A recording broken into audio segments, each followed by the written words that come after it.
Hi everyone, welcome to the Zenned Out IGTV. My name is Erin and I'm part of Team Zenned Out.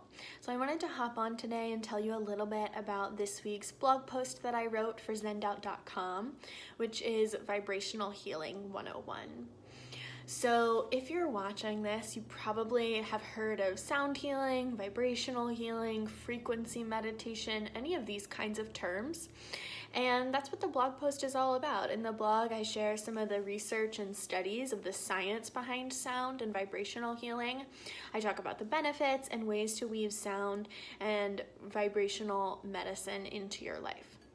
So today I wanted to talk a little bit about some of the benefits of working with vibration and also play a sound bowl for you, a singing bowl. So stick around for that. And first I just want to ask you to think about what sounds are part of your life on a daily basis. So for me, a lot of that sound is really disruptive to my nervous system, and I think for many of us it is. So I live in a city, so some of the sounds that I often hear, whether I'm in my apartment or walking around, are horns honking, sirens, people yelling, all of these kinds of things. These sounds are the opposite of soothing, right? And so notice next time you're out and you hear something like that, or you just hear a sound that brings your attention to it, notice what you experience in your body for a moment. If you remember, pause, maybe close your eyes and just notice. Notice if your body feels tight, if you feel your heart quickening. Notice how your body is responding to it. Because often that's exactly what we'll feel. We'll feel tight, we'll feel contracted, and maybe we don't. Maybe we don't even notice the effect that these sounds are having on us in the moment.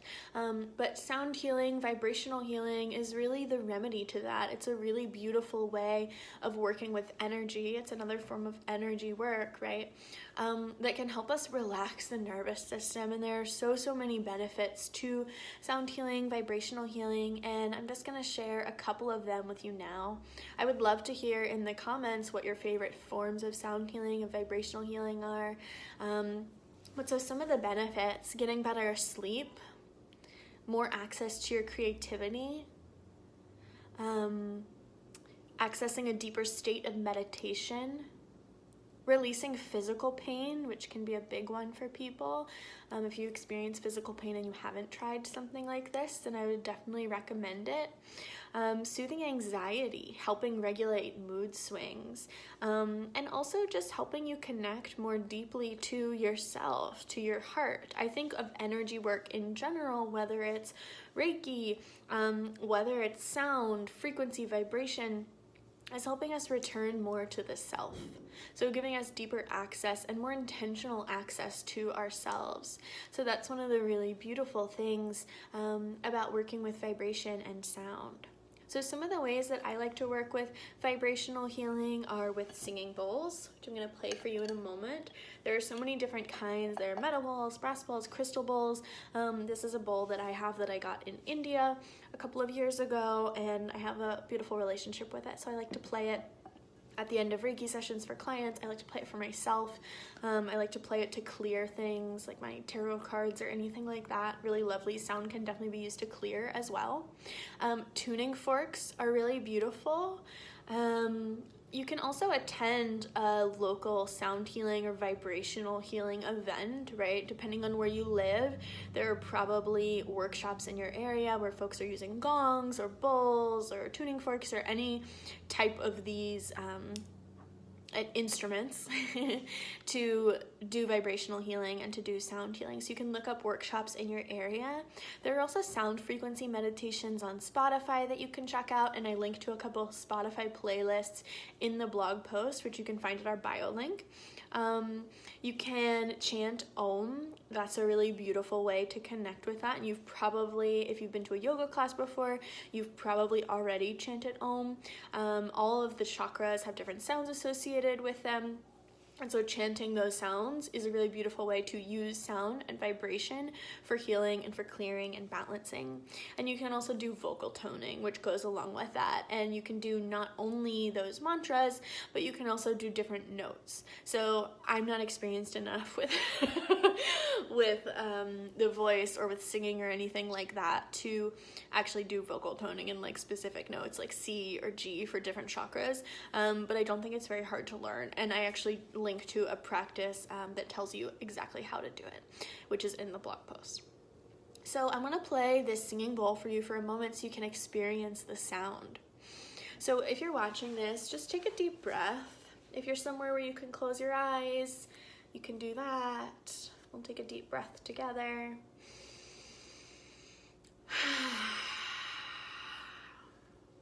Letting yourself relax. Just letting the sound wash over you.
So coming back to your breath,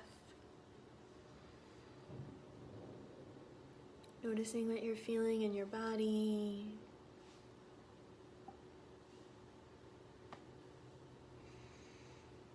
Noticing if maybe even that just minute or so of vibrational healing was enough to create a shift in your body, in your mind, in your heart. It definitely was for me. I could really feel that. So comment below if you feel called, if you want to share about your experience with sound and vibration, what you love about vibrational healing, and check out the blog post at zennedout.com. You can find the link in our bio, of course, and you can read the blog. It dives deeper into everything I've been talking about, as well as sharing some of the really fascinating science behind vibrational healing.